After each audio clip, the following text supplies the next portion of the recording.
الرحمن الرحيم من عمل صالحا من ذكر أو أنثى وهو مؤمن فلنحيينه حياة طيبة.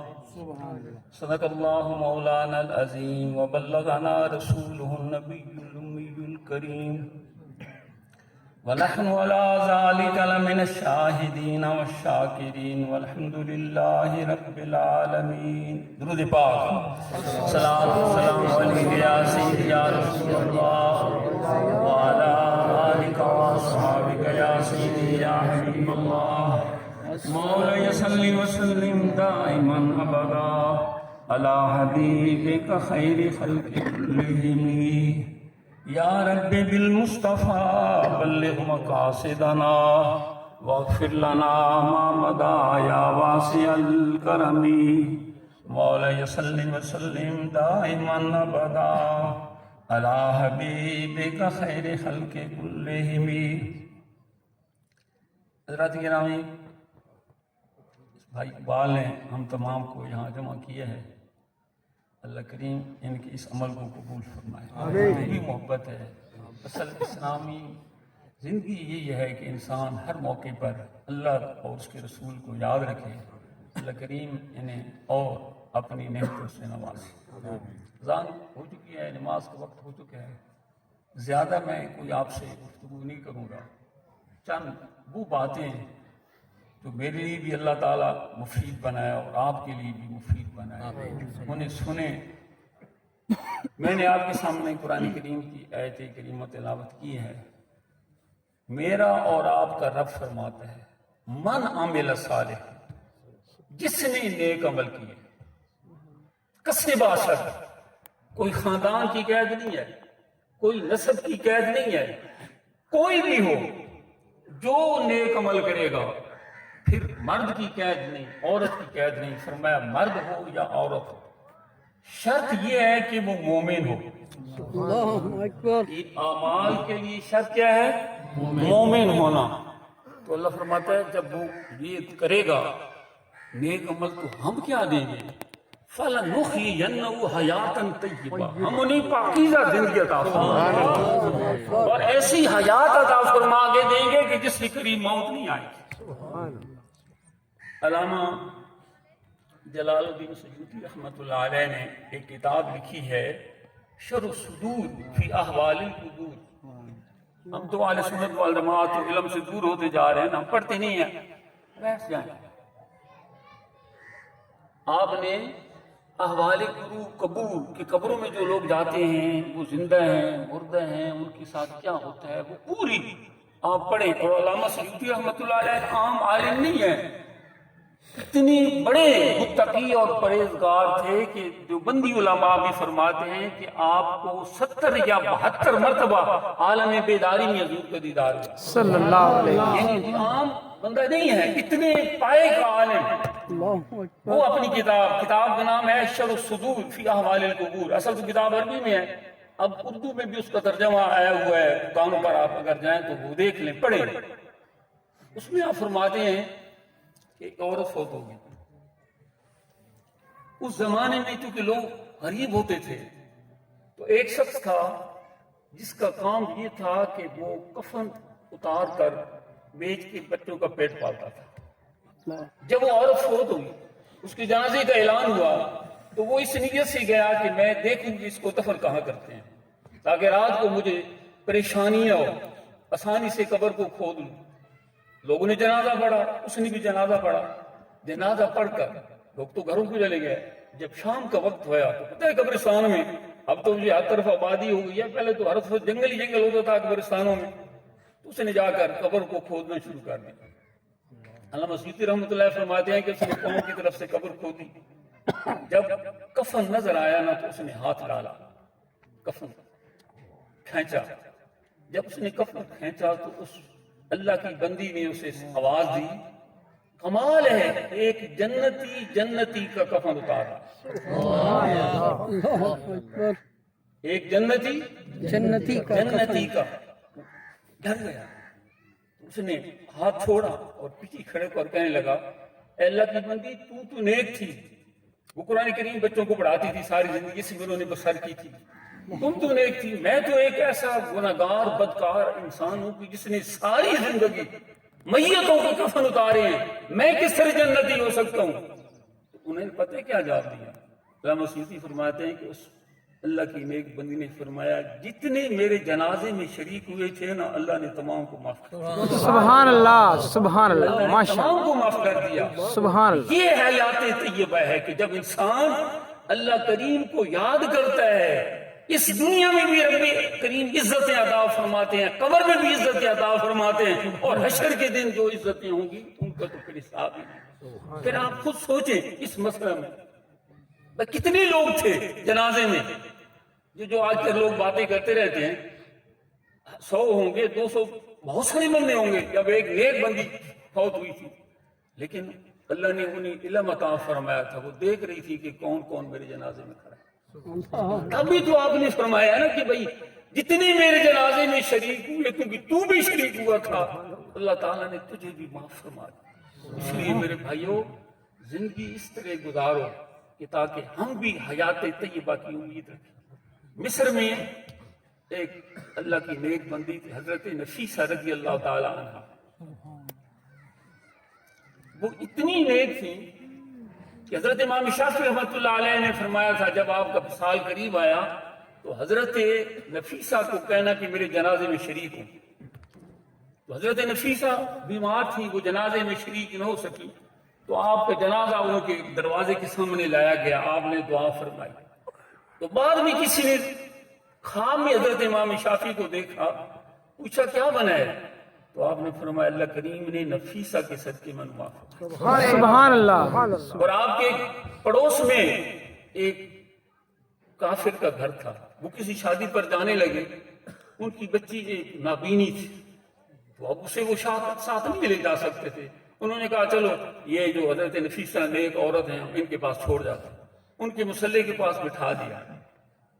آپ نے وضو فرمایا، اس وضو کے پانی کے قطرات اس بچی پر پڑے، اللہ نے اسے نظر عطا فرمایا. سبحان اللہ. جب اس کی ماں اس نے دیکھا میری بیٹی تو صحیح سلامت ہے، اس نے اسی وقت کلمہ پڑھ لیا. اور جب باپ آیا تو اس نے، کیونکہ عورتوں کا پردہ ہوتا ہے، مسلمان عورتوں کا اندر نہیں جا سکتا تھا، اس نے یعنی چوکھٹ کو بوسہ دیا. اللہ نے اسے بھی ایمان کی توفیق دی. تو اللہ فرماتے ہیں من عمل صالح، کوئی بھی آؤ عمل نیک تم کرو، ہاں مرد ہو یا عورت، لیکن شرط کیا ہے؟ ایمان ہو. آج ہمارا ایمان کمزور ہو گیا. وہ بھی وقت تھا نا، ایسا ایمان تھا کہ وہ ایمان والا دریا نیل کو خط لکھ رہا ہے تو دریا نیل اس میں سے چلا آج تک خشک نہیں ہوا. وہ بھی ایمان تھا کہ نیامت میں حضرت ساریہ اپنی فوج کو لڑا رہے ہیں اور ممبر نبوی پر کھڑے ہو کر وہ ایمان والا وہاں سے کہتا ہے یا ساریت الجبل، اے ساریہ پہاڑ کی طرف ہو جا، دیکھ پہاڑ دشمن پیچھے سے گھیرنے کی کوشش کر رہا ہے. وہ بھی صاحب ایمان تھے. ہوا کو حکم دیتے، زمین کو. حضرت فاروق اعظم کے دور میں زلزلہ آیا، آپ نے ایڑی ماری، فرمایا ہلتی کیوں ہے؟ کیا ہے کچھ بر عمر نے انصاف نہیں کی. تو ایمان پختہ ہو، اللہ کریم ایمان کے صدقے انسان کو وہ شرف عطا فرماتا ہے، وہ بلندیاں عطا فرماتا ہے کہ ہم اس کا اندازہ ہی نہیں لگا سکتے. تو اللہ تعالیٰ فرما رہا ہے من عمل صالح، جس نے بھی نیک عمل کیے، مرد ہو یا عورت ہو، لیکن شرط کیا ہے؟ صحیح ایمان. فَلَنُحْيِيَنَّهُ حَيَاتًا طَيِّبَةً. یہ جو اولیاء کرام کی آج ذکر ہو رہا ہے، ان کا چرچا ہو رہا ہے، لوگ ان کے پاس جاتے ہیں. روکنے والی آپ خود سوچیں، حضرت دادا صاحب رحمۃ اللہ علیہ صدیاں گزر گئی ہیں، آپ کا کوئی خاندان تو یہاں نہیں ہے. نام بیٹوں کی وجہ سے رہتا ہے یا کوئی دولت کی وجہ سے، نہ آپ کے بیٹے تھے نہ کوئی ظاہری دولت تھی، لیکن آج بھی اللہ کے فضل سے آپ کا چرچا جاری ہے. صبح شام دن کو جائیں اس وقت بھی لوگ قرآن پڑھ رہے ہیں، رات کو جائیں اس وقت بھی، گویا کہ وہاں رات اور دن کا پتہ ہی نہیں لگتا. حالانکہ روکنے والی بہت سارے ہیں، لیکن یہ جو اللہ کا وعدہ ہے نا، فَلَنُحْيِيَنَّهُ حَيَاتًا طیبہ، ہم اسے کیا کر دیں گے؟ پاکیزہ زندگی عطا فرما دیں. پاکیزہ زندگی. دنیا میں بھی اللہ تعالیٰ پاکیزہ زندگی یہ ہے. دنیا میں پتہ ہے کیا؟ اللہ تعالیٰ نیک عمل کی توفیق عطا فرمائے۔ دنیا میں پاکیزہ زندگی یہ ہے کہ جب انسان اللہ تعالیٰ کی راہ میں چلتا ہے تو پھر اللہ کریم خود اس کی مدد فرماتے ہیں۔ ہم اس کی توفیق کے بغیر ایک قدم بھی نہیں اٹھا سکتے، ہم اس کے کرم کے بغیر ایک لمحہ بھی نہیں اٹھا سکتے۔ آؤ میرے بھائیوں، علامہ اقبال فرماتے ہیں نشان مرد مومن بات و گویم جو مر گایا تبسم بر لب اوست۔ میں تجھے اللہ کے بندے کی نشانی بتاتا ہوں، یہ نہیں کہ اس کے پاس دولت زیادہ ہوتی ہے وہ اللہ کا بندہ ہے، کسی بڑے عہدے پر فائز ہے وہ اللہ کا بندہ ہے۔ اللہ کے بندے کی نشانی یہ ہے کہ جب آخری لمحات آتے ہیں، روح قبض ہوتی ہے، وہ مسکرا رہا ہوتا ہے۔ نشان مرد مومن بات گویم جو مر گایا تبسم بر لب اوست۔ جب موت آتی ہے نا، یہ جو آج لوگوں نے کہا ہے نا جو بس یہ ہو گیا، نہیں، الموت جسر یوصل الحبیب الی الحبیب، موت تو ایک پل کا نام ہے، بس اس پل کو پار کرنا ہے اور رب کا دیدار ہو جائے۔ زندگی اس طرح گزارے۔ حضرت بلال حبشی رضی اللہ تعالیٰ عنہ کی جب موت آئی نا تو آپ کی بیوی آپ کے سرانے بیٹھی تھی، تو عورتیں کمزور دل ہوتی ہے، کہنے لگی واہ ذنوبا واہ تاسا واہ تاسا، ہائے افسوس میرا خامن چلا جائے گا، میرا گھر ویران ہو جائے گا، کوئی میرا حفاظت کرنے والا نہیں ہوگا۔ پہلے تو آپ بے ہوش تھے، جب ہوش آیا تو فرمایا میری رفیق حیات یہ نہ کہو واہ تاسا واہ تاسا، کہے واہ تاربا واہ تاربا۔ کتنا خوشی کا لمحہ ہے، کتنی خوشی کی گھڑیاں ہیں۔ الآن الاقی بمحمد و اصحابی، ابھی آنکھیں بند ہوں گی اور دیدار مصطفیٰ۔ اس لیے زندگی اسی طرح گزارے۔ ہم تمام نے جانا ہے، ہم تمام نے اس جہان کو چھوڑ کر جانا ہے، جوانوں نے بھی جانا ہے، بوڑھوں نے بھی جانا ہے۔ موت بڑا اوکھا سفر ہے، قبر بڑی اوکھی منزل ہے۔ حضرت عثمان غنی رضی اللہ تعالیٰ عنہ، ترمذی شریف کی حدیث ہے، جب آپ قبرستان میں جاتے اس کے ساتھ میت کے ساتھ لوگ دفن کرنے میں مشغول ہوتے، آپ کسی قبر پر کھڑے ہو کر رونا شروع کرتے، اتنے روتے کہ گاڑی آنسوں سے تر ہو جاتی۔ کون عثمان جو اشرم مبشرم میں سے ہیں، کون عثمان جن پر حضور کا اتنا اعتماد تھا، جب دوسری صاحبزادی فوت ہوئی تو فرمایا عثمان اگر ایک روایت میں 40 صاحبزادیاں اور ایک روایت میں اگر 100 صاحبزادیاں تھی تو میں بار بار تیرے نکاح میں دیتا۔ اتنا بڑا مرتبے والا، کئی مرتبہ حضور سید عالم صلی اللہ علیہ وسلم سے جنت خریدی ہے۔ تبوک کے موقع پر جب آپ اس آستین میں دینار لے کر آئے حضور کے سامنے ڈالے نا تو حضور اس طرح دیناروں کو چھاڑ رہے ہیں، فرما رہے ہیں اب عثمان جو بھی کچھ کرے گا اس پر اسے سزا نہیں ہوگی، یعنی اس سے اللہ کا رسول راضی تھا اور عرض کر رہے تھے یا اللہ میں تو راضی، تو بھی عثمان سے راضی ہو جا۔ لیکن جب وہ قبر پر کھڑے ہوتے تو داڑھی آنسوں سے تر ہو جاتی۔ اسی لیے کہا ہے عثمان غنی، آپ قرآن کریم میں دوزخ کے حالات پڑھتے ہیں، قرآن کریم میں جو اللہ کریم نے دوزخ کے حالات بیان فرمائے، قرآن کریم کو پڑھا کریں میرے بھائیوں۔ بہت ہی مشکل کا وقت ہوگا قیامت میں، بہت ہی مشکل، بہت مشکل گھڑی ہوگی، تارکول کا لباس ہوگا۔ قرآن کریم میں اللہ تعالیٰ فرماتا ہے جب انہیں بھوک لگے گی نا تو کھانا پیش کیا جائے گا، کھانا جو ہوگا وہ ایسا ہوگا کہ گلے میں اٹک جائے گا۔ وہ یاد کریں گے کہ دنیا میں جب ہم کھانا کھاتے تھے تو گلے میں کوئی چیز اٹک جاتی تھی تو ہم پانی مانگتے تھے، تو وہ پانی مانگیں گے تو گرم لوہے میں دوزخیوں کی پیپ انہیں پلائی جائے۔ پڑھا کریں قرآن کریم کو۔ یہ زندگی حیوانوں کی زندگی کی طرح ہم زندگی نہ گزاریں۔ حیوان بھی تو اسی طرح دن کھاتے ہیں، رات کو آرام کرتے ہیں، صبح پہ کھانا شروع کر دیتے ہیں۔ ہم بھی اگر یہی کرتے رہے تو ہم میں اور حیوانوں میں کیا فرق ہے؟ اللہ کریم نے اس کے لیے ہمیں پیدا نہیں فرمایا۔ تو حضرت عثمان غنی نے فرمایا کہ ٹھیک ہے آپ کی بات، لیکن میں نے اپنے کریم آقا سے سنا ہے کہ قبر کی منزل یعنی پہلی رات عذاب دوزخ کے عذاب سے بھی زیادہ ڈراؤنا۔ اس لیے آؤ اللہ کریم نے آپ کو زندگیاں دی ہیں، عزت دی ہے، شکل دی ہے، سب نعمتیں دی ہیں، اس رب کو نہ بلانا۔ وہ شخص بڑا محروم ہوگا وہ بڑا جو ہے اس کے وقت کیا ہے جل جائیں گے جو اللہ کو یاد نہیں کرے گا. تو اللہ فرماتا ہے من عمل صالحا من ذکر او انثی وهو مؤمن فلنحیینہ حیاتا طیبہ. ہم اسے پاکیزہ زندگی عطا کریں گے. تو پاکیزہ زندگی تب یہ ہے کہ اپنے رب کو یاد کریں، اپنے گھروں میں اسلام لائیں، اپنے بچوں کو اسلام سکھائیں، ان کے دل میں جس طرح ابھی مولانا صاحب فرما رہے تھے نا حضور علیہ السلام کی محبت. حضور فرماتے ہیں، علامہ اقبال ہیں یا مولانا روم رحمۃ اللہ علیہ فرماتے ہیں مغز قرآن روح ایمان جان دین. مغز قرآن کا مغز دین کی جان اور ایمان کا روح کے حسب رحمت للعالمین. اپنے بچوں کے دلوں میں سرکار دو عالم صلی اللہ علیہ وسلم کی محبت پیدا کریں، حضور سید عالم صلی اللہ علیہ وسلم کے ساتھ عشق پیدا کریں. آج ہمارے گھر ٹی وی تو چل رہا ہے، ساری باتیں ہیں، لیکن سرکار کی محبت نہیں. آپ خود اس وقت میڈیا کو دیکھیں، یہ پاکستان کی ٹی وی کو دیکھیں، فلسطین میں کیا کچھ نہیں ہو رہا.